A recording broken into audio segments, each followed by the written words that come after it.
अब अगर हमने एक बार लीनियर रिग्रेशन मॉडल को बना लिया तो हम चाहेंगे कि इसको हम इवेल्युएट करके देखें कि हमारा लीनियर रिग्रेशन मॉडल कैसा है। तो इसके लिए हम इवोल्यूशन मैट्रिक्स का यूज करेंगे। हम 6 प्रकार के इवोल्यूशन टेक्निक्स का यूज करते हैं। Mean square error, root mean square error, mean absolute error, mean absolute percentage error, R2 square और एडजस्टेड R2। याद रखिएगा, इंटरव्यूअर का ये one of the favourite question है। जब भी वो लीनियर रिग्रेशन या कोई बेसिक मॉडल के बारे में पूछते हैं तो जो भी रिग्रेशन प्रॉब्लम होती है उनमें जो मैट्रिक्स यूज होती है वो यही होती है। तो मैं आप सभी से निवेदन करूंगा कि इस वीडियो को बहुत ही ध्यान से देखिए। अभी हम एक एक करके इनके बारे में बात करते हैं। तो सबसे सिंपल होता है वो होता है हमारा मीन स्क्वायर एरर। इसमें हम कुछ नहीं करते, ये हमारा y एक्चुअल है, y एक्चुअल में से y प्रेडिक्टेड को माइनस कर रहे हैं, फिर जो रिजल्ट आ रहा है उसका हम स्क्वायर कर रहे हैं और उसको डिवाइड कर दे रहे हैं नंबर ऑफ ऑब्जर्वेशन से। तो ये हो गया हमारा मीन स्क्वायर एरर। ठीक है, लेकिन क्या होता है स्क्वायर की वजह से क्या होता है, क्योंकि आप एरर को स्क्वायर कर रहे हो। तो यदि आपका एरर 4 था, ठीक है, एक एरर आपका 4 था और दूसरा एरर आपका 2 था, यानी कि y एक्चुअल में 4 था, आपने प्रेडिक्ट किया 2, तो इसका रिजल्ट कितना आएगा 2। लेकिन आप क्या कर रहे हो, 2 का स्क्वायर कर दे रहे हो, 2 का स्क्वायर 4, यानी कि आप एरर तो ज्यादा दिखा दे रहे हो लास्ट में। ठीक है, तो ये स्क्वायर डिफरेंस ले रहा है, ठीक है, और ये प्रेडिक्ट कर रहा है, तो ये इतना ज्यादा कारगर नहीं साबित होता है। ठीक है, तो हम मीन स्क्वायर एरर ज्यादा यूज नहीं करते हैं, लेकिन सबसे बेसिक यही होता है, इस वजह से ये पढ़ाया जाता है। इसकी जगह हम रूट मीन स्क्वायर एरर का यूज करते हैं। तो हमने सिंपल क्या किया, ये जो पूरा है ये क्या है, ये मीन स्क्वायर एरर है, क्योंकि हमने एक बार यहाँ पे स्क्वायर किया था तो हमने उसका रूट कर दिया, तो हमारा जो स्क्वायरिंग हुआ था वो नलीफाइड हो जाता है। ठीक है, तो ये बहुत ही ज्यादा यूज होता है कभी भी किसी भी रिग्रेशन मॉडल में, रूट मीन स्क्वायर एरर। अब हम आगे बढ़ते हैं। अब उसके बाद देखते हैं मीन एब्सोल्यूट एरर। अब देखिए, हम ऐसा क्यों नहीं करते कि हम पहले स्क्वायर कर रहे हैं फिर उसका रूट कर रहे हैं। ठीक है, तो इससे दिक्कत क्या होती है कि जो हमने स्क्वायर करने की जरूरत हमें एक्चुअल में क्यों पड़ी, क्योंकि जब जितना ज्यादा हम स्क्वायर करेंगे उतना ज्यादा एरर टर्म में पेनल्टी पड़ेगी। जैसे मैंने आपको ग्रेडियंट डिसेंट में बताया कि जितना ज्यादा आपका बड़ा एरर होगा तो उसमें उतनी ज्यादा पेनल्टी पड़ती है। तो इसकी वजह से जो आउटलायर ट्रीटमेंट होता है काफी ईजी हो जाता है। तो इस वजह से हमने mean square error, root mean square error का यूज किया। लेकिन कुछ केसेस में हम मीन एब्सोल्यूट एरर का भी यूज करते हैं, ताकि वो सबको इक्वल इंपॉर्टेंस दे। जिसमें ज्यादा एरर है उसको भी इक्वल इंपॉर्टेंस दे, जिसमें कम एरर है उसको भी उतनी इंपॉर्टेंस दे। वहां पे हम सेम ले रहे हैं, y actual minus y predicted, और उसके बाहर हम उसका एब्सोल्यूट वैल्यू ले रहे हैं, यानी कि प्लस आई या माइनस आई, ये बाहर प्लस पॉजिटिव वैल्यू ही दिखाएगा। ठीक है, लेकिन जहां पे हमें आउटलायर का ट्रीटमेंट करना हो वहां के लिए हम मीन स्क्वायर एरर या फिर रूट मीन स्क्वायर एरर का ही यूज करेंगे। ठीक है, तो ये डिफरेंस आप जरूर समझ लीजिए।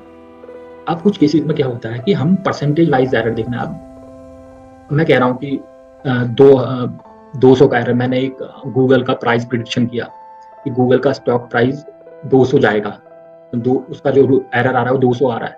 200 का एरर क्या कैसे समझेगा, मेरे को नहीं पता, अगले बंदे को नहीं पता कि गूगल का भी प्राइस क्या है। देखिए, अगर गूगल का प्राइस $1000 का है और मैं कह रहा हूँ 200 का एरर आएगा, तो यानी कि या तो 200 ऊपर जा सकता है या 200 नीचे जा सकता है। तो इससे समझ में नहीं आ रहा। ठीक है, और यदि गूगल का प्राइस 1 लाख है और उसमें मैं 200 का एरर दे रहा हूँ तो बहुत कम एरर है, तो मेरा मॉडल बहुत अच्छा परफॉर्म कर रहा है। ठीक है, तो इस कंफ्यूजन को से बचने के लिए हम क्या करते हैं, उसका परसेंटेज निकाल लेते हैं कि भाई परसेंटेज में तो वही चीज सेम चीज रहेगी कि मैं 2% एरर दे रहा हूँ, मेरा एल्गोरिथम 5% एरर दे रहा है। तो सिंपल हम मीन एब्सोल्यूट एरर ले रहे हैं, ये पूरा मीन एब्सोल्यूट एरर हो गया, और इसको हम मल्टीप्लाई कर दे रहे हैं 100 से, तो ये हमारा क्या आ जाएगा, परसेंट में आ जाएगा। ठीक है, लेकिन ये भी क्या होता है, ये भी रोबस्ट नहीं होता आउटलायर के लिए। तो आउटलायर, जब भी आपकी डेटा सेट में आउटलायर है तो आप मीन स्क्वायर एरर या फिर रूट मीन स्क्वायर एरर का ही यूज करें, और अगर मैं तो ये रिकमेंड करूंगा आप रूट मीन स्क्वायर एरर का ही यूज करें। अब मेन जो चीजें आती हैं, ठीक है, इनसे भी बेहतर है एक, तो वो क्या है, आर स्क्वायर। आर स्क्वायर को हम कहते हैं कोएफिशिएंट ऑफ डिटरमिनेशन। ठीक है, अब ये क्या करता है, ये हमारे मॉडल को किसी और कांस्टेंट बेसलाइन मॉडल से ही कंपेयर करता है। ठीक है, यानी कि हमारा मॉडल मान लीजिएगा ये है, ये कोई हमारा मॉडल जा रहा है। ठीक है, माफ कीजिएगा, ये हमारा हमारा मॉडल ऐसे जा रहा है, ये है हमारा मॉडल जो रेड लाइन में है। तो ये इस मॉडल को कंपेयर करेगा, लाल वाले को कंपेयर करेगा ब्लू वाले से, कांस्टेंट बेसलाइन मॉडल से, जहां यानी कि ये चूज करेगा कि मीन ऑफ द डेटा, यानी कि इस पूरी डेटा की मीन से एक लाइन गुजार देगा, उसको कहेगा ये कांस्टेंट बेसलाइन मॉडल है। ठीक है, तो इन दोनों से कंपेयर करता है। तो इससे क्या होता है, हमें कंपेरिजन मिल जाता है कि हमारा मॉडल बेहतर कर रहा है, खराब कर रहा है। ठीक है? तो इसका फॉर्मूला क्या होता है, R square equal to 1 minus mean square error of model जो हमारा रेड लाइन से आ रहा है, और mean square error of base line model जो हमारा ब्लू लाइन से आ रहा है।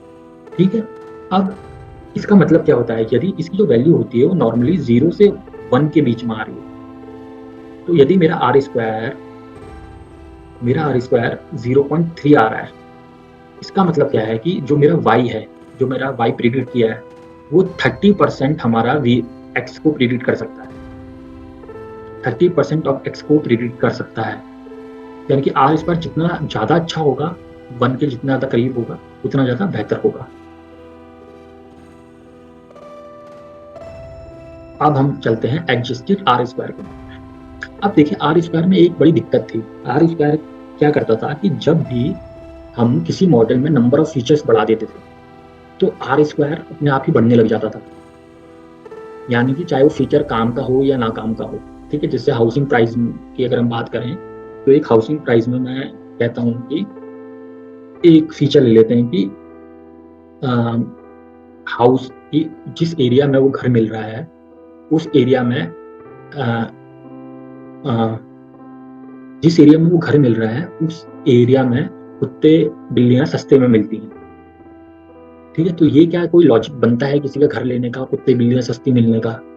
तो मेरे हिसाब से इसका कोई लॉजिक नहीं बनता, लेकिन हम एक ऐसा फीचर ऐड कर देते हैं उसमें, तो आर स्क्वायर क्या होता है, आर स्क्वायर इंप्रूव कर जाता है फिर भी, लेकिन एक्चुअल में वो आर स्क्वायर को सेंस तो बना नहीं रहा होता है। तो इस केस के लिए हमने एडजस्टेड आर स्क्वायर का यूज किया। उसमें वो क्या करता है, वो पेनलाइज करता है, वो पेनल्टी देता है किसी भी फीचर को। वो कहता है कि भाई हमारा फीचर यदि काम का है तो उसी को यूज करेंगे हम। यदि वो कोई इंप्रूवमेंट नहीं कर रहा होता ओवरऑल स्कोर में, तो उसको हम पेनलाइज करेंगे। ठीक है, तो इसका फॉर्मूला क्या होता है, R absolute R adjusted R square का 1 माइनस, पहले तो आर स्क्वायर का ही इतना, आर स्क्वायर का नॉर्मल आर स्क्वायर का फॉर्मूला हो गया n माइनस 1, n क्या है, नंबर ऑफ ऑब्जर्वेशन में से -1 करें, divided by number of observation minus number of independent variable -1, यानी कि ये क्या कर रहा है, पेनलाइज कर रहा है आपके नंबर ऑफ इंडिपेंडेंट वेरिएबल्स को। ठीक है, अब प्रॉपर्टीज ऑफ आर स्क्वायर का यूज देख लेते हैं। इसका रेंज ज्यादातर 0 और 1 के बीच में होता है। R2 0 का मतलब क्या है, होता है कि इसको ऐसे समझते हैं, x है और x के थ्रू हमने y प्रिडिक्ट किया है। R2 0 का मतलब क्या है कि हमारा x और y के बीच में हमें कोई कोरिलेशन नहीं मिला, यानी कि आप y को प्रिडिक्ट ही नहीं कर सकते x की बिना पर। और R2 बराबर 1 का मतलब ये हुआ कि आप x की बिना पे y को एक्चुअल में बराबर प्रिडिक्ट कर रहे हैं बिना किसी एरर के। ठीक है, इसका मतलब कुछ ऐसा हुआ कि 2 + 2 = 4 होगा, कोई एरर नहीं आ सकता इसमें।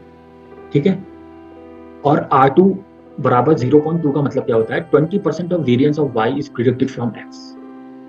ठीक है, 20% हमारा वेरिएंस प्रिडिक्ट हो गया x से, तो R2 0.4 का मतलब 40% वेरिएंस प्रिडिक्ट हो गया x से। ठीक है, तो नॉर्मली जो R2 का स्कोर होता है वो -∞ to 1 होता है, अगर ऑर्डिनरी रॉड स्क्वायर हम यूज नहीं कर रहे। ठीक है, तो यहाँ पे हमारा खत्म होता है कि हम कौन कौन सी मैट्रिसेस यूज कर रहे होते हैं। और यदि आप मेरे से पूछा जाए तो इसका जो सीक्वेंस होता है वो ऐसा होता है, सबसे पहले हमने देखा मीन स्क्वायर एरर,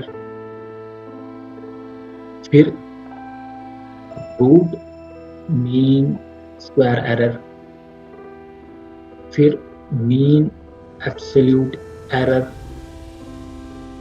फिर मीन एब्सोल्यूट परसेंटेज एरर, फिर आर स्क्वायर, फिर एडजस्टेड आर स्क्वायर।